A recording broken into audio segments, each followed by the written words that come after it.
min Diallo Mamadou Moutar Diallo Mbappe Diame yo Allah hinno yaafo Alhaji Ousmane Fatako amin ya rabbi yo Allah hinno yaafo Alhaji Ousmane Fatako amin ya rabbi yo Allah hinno yaafo Alhaji Ousmane Fatako amin ya rabbi Allah naaduɓe aljanna ɓe tawa yemɓe enen kadi ñande woni enen kadi en ƴettitama tawa yemɓe ka aljannaji yo Allah hinno Alhaji Sayku Yaya Bari yo Allah hinno Alhaji Umaru Ndungu yo Allah hinno yaafo Alhaji Mamadou Bano Pita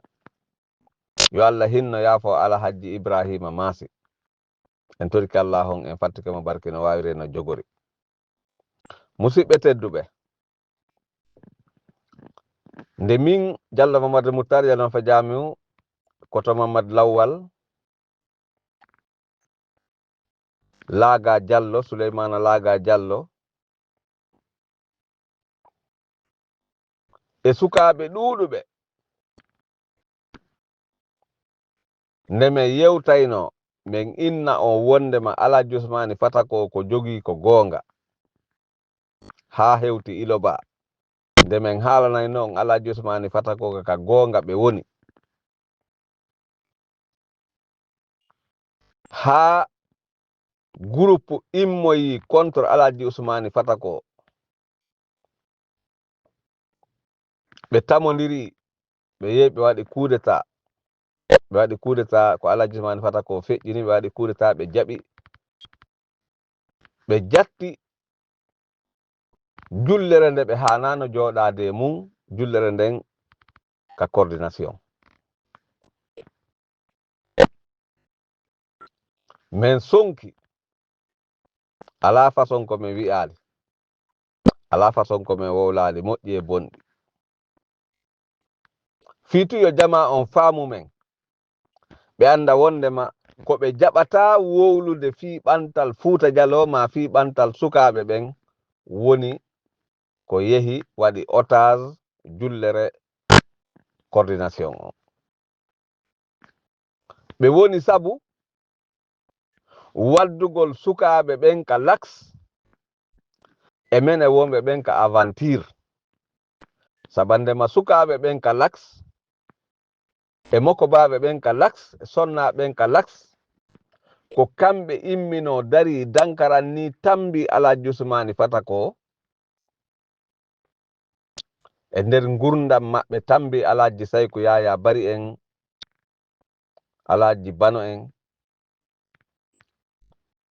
kamɓe ñiɓini démocratie ko yeru seeɗa ko wodi kon démocratie ko barki Allah e sukaɓen ka lax e IFDC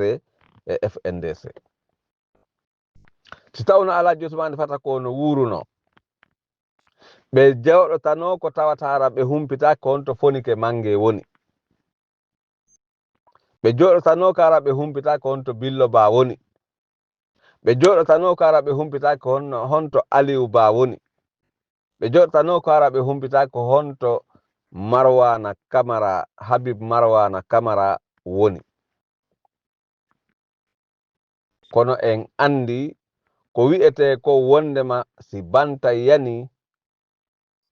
ko ɓuri hewde kon ko punne fuɗata e kim bantanhi kaki darinoɗo ko kara han bantanhi fuɗirta e ka bantanhi wonno ko ɓuri ɗuɗude kon si bantanhi yani ko punne fuɗata ka bantanhi ki wonno ɗon ma ɗum kebbe awa ko ɗum woni fewnuɗo ko jogiɗen ka me en e hino mawɓe yo e hino ko kebbe laaɓuɗum e hino mawɓe yo ko punne nange yaltay tun ñola gonga wowlatake ɓe susta wolde gonga ɓe susata haalande laamu gonga fewndo ko laamu CNRD ngu woduno ɓe jaɓali susugol haalangol CNRD on gonga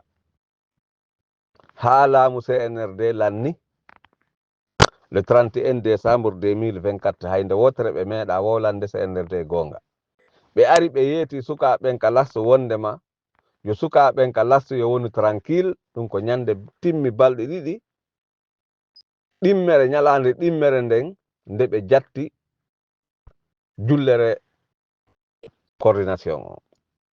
ɓe wi hande kadi goɗɗo paykum waritatake kalas hiɗen jogi hande ɓuri 50 waraɓe ɓe wi hande kadi sukaɓen kalas sonjotako ɓe ƴetta responsabilité fi wallitagol sukaɓen kalas ɓe heɓa golle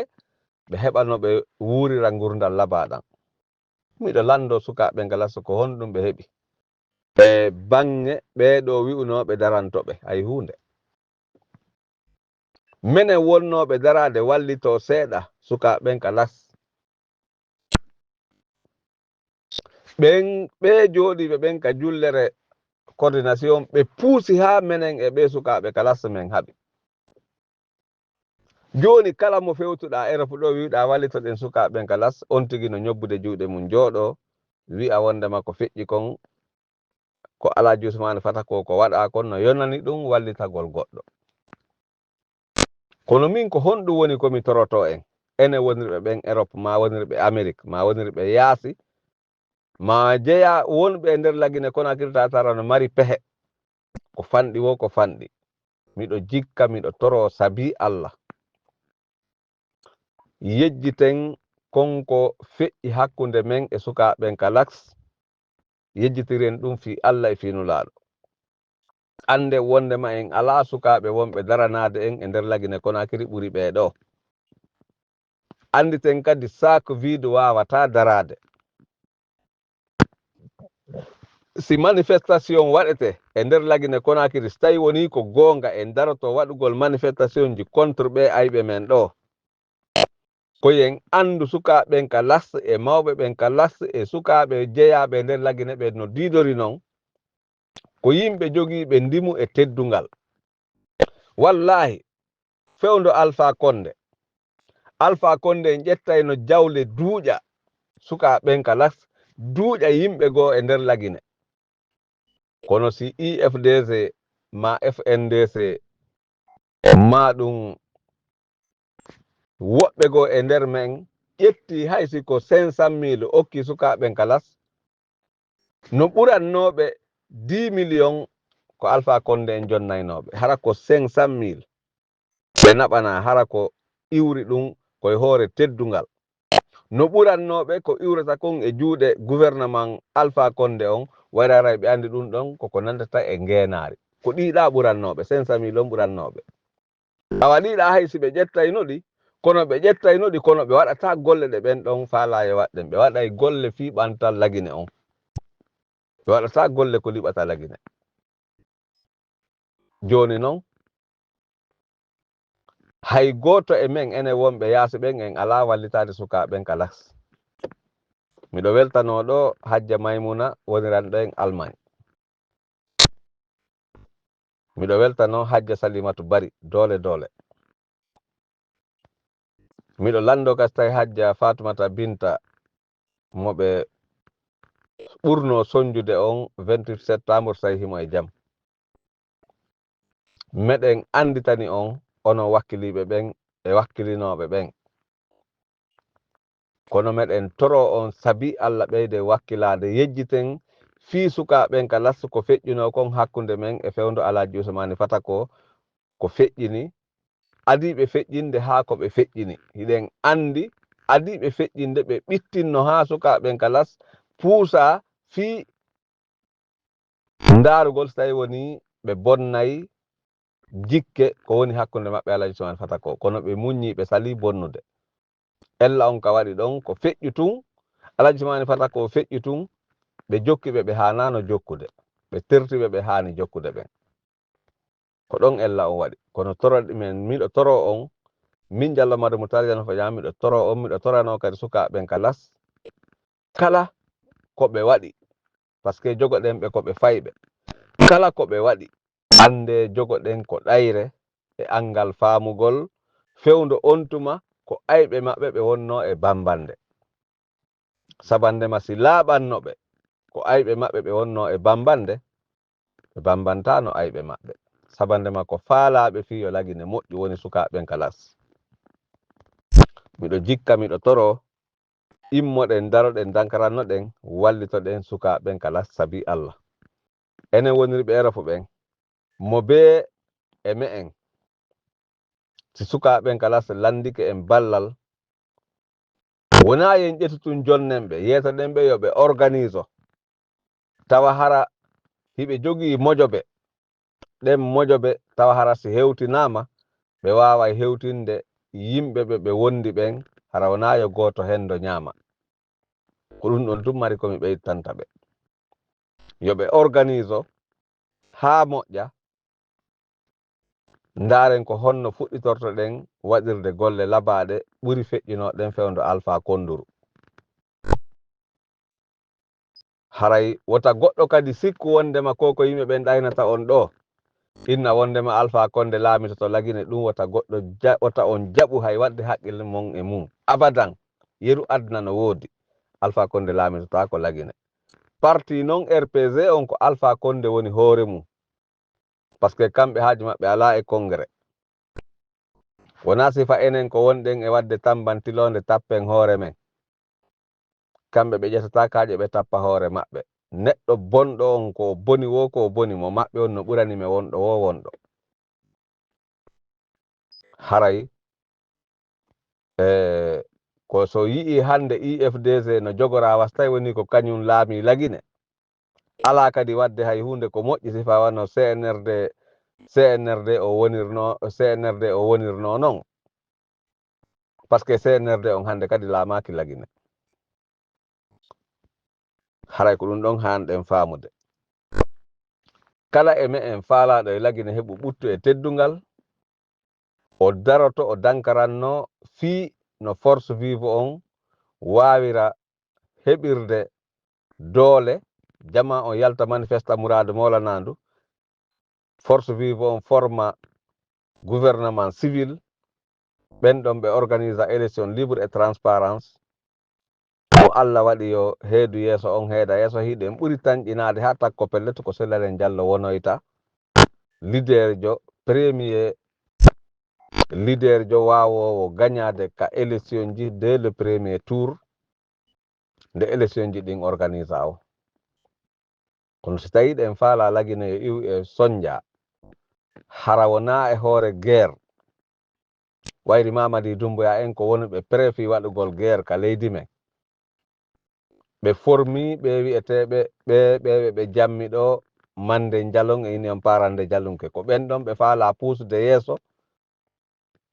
fiyo ɓen ɗon waru jama on waɗa génocide yagal e nder leydi ndin ɓen kadi no woni préfi waɗugol ɗum haray ko wakkilɗe wo ko wakkilɗen hino fanɗi ɗen ƴagol ɓe non wota en jaɓuɗen ƴaade si tawi woni a 98% maya e heddo 2% e nder lagine wakkilo ɗen kono wota en ɗen ƴoɓe wota en hulu piiridugol e maɓɓe ka kene e ka gundo wota en hulu piiridugol e maɓɓe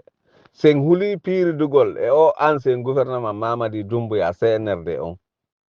en huli piiridugol e ɓeɓe ɓe formi ɗo ɓe wiyeteɓe Union Parande Jalunke ma ɗum Mande Jalong ɗiɗi noon hiɓe jogii groupe ji ɗiɗi ɓe jogii groupe Mande Jalong hiɓe jogii groupe Union Parande Jalunke ma ko Union Parande Jako maɓe lunke wayri ko lunketeɓe hay si ɓe lunkotogoy ka aranum kono sakkitorun ɗum ko ɓe lunkoyteɓe ɗum andire ɗum wano andirɗon noon o wuuri seeɗa maya e pooma ko hay ɓe lunki en ka aranum kono ko enen sakkiloto lunkagol ɓe lunkoɓe haa ɓe lonko kadi e nder ko ɓe lunkete kon ɓe lonko kono ɓe gañotako en wallahi billahi tallahi ɓe gañotako en wallahi billahi tallahi ɓe gañotako en wallahi billahi tallahi ɓe gañotako en ɓe tampinay en noon ɓe sonjay en kono ɓe gañotako en wallahi billahi ɓe gañotako en haray ko en ɓeydu wakkilade daroɗen dankaranno ɗen ande wondema so tawi hiɗen faala yo liberté heɓo e nder lagine Conakry en hulata gere en hulata gere mo ɓe eɓɓi on en ɗeñƴota ko ɗum ko ɓe desidi ko matum haɓe ko force vive on si en faalaka e gere waɗu jamma on fof yo yaltu manifesta lando départ Mamadi Doumbouya ene wonɓe yaasi ɓen fop maɗum wonɓe e nder lagine marɓe moyen ɓen fop wallitoɗen jama wonɓe wadde manifestation ɓe hara ɓe heɓay ko ɓe ñaama ɓe heɓa ko ɓe yara ɓe heɓa ko ɓe ɓorno ɓe heɓa ko ɓe jogo ɓe wawa dartanade en ɗi bandiji ɓe jatta pick-up je maɓɓe ɗen ɓe jatta camion je maɓɓe bandi ɓen ɓe jatta kala blendeje maɓɓe ko ɓe jogii kon ɓe lanca police on police ji ɗi lance gendarme ji ɗin lance kanji ɗi lancite ɓe wawa joɗɗinde yimɓe kelɗuɓe waway ɓe ardade leydi ndin hara wona ɓe clamɓe bandiɓe wonɓe e haccude fewn ɗo e hoore men ko ɗum ɗo min jalla mada Moutar Diallo Nafa Jamiu woni komi tori en fopp men immoɗen jondiren juuɗe wawɓe wadde mbuɗi ɓe yo waɗu wawɓe wadde kala ko wawi wadde ka kene e ka gundo yo waɗu wawɓe wadde torare Allah yo waɗu andon noon ɓe imamuɓe hewɓe imamuɓe ɓen ko gouvernement ancien gouvernement transition on ko ɓen ɗon woni ko ɓen almamiɓe ƴettunoɓe kamiluje nanditayɓe e o mawɗo mo mawɗo go no yaltuno ɗo o wi wondema Kubiya fof no wondi e Mamadi Doumbouya e wakalare go no yaltuno Mali Yembere nde wiye Ousmani Sampirinji woko nden Ousmani Suare woko nden ɗo woni almami Ratibu on e nder Mali Yemberen kañuma e bakungo no yaltuno Wanduhun on andi Wandu no wodi bakun no wodi way tawi janɗaray ko bakun no yaltuno wiyete kun Ibrahima Sampirinji kun ɗon kañum kadi ko yaltuno ɗo kun haaci kun minani kun okkama katkatwal fi ko kun haacuno kon sifa koyɗo on fof ko koyɗo organise no fi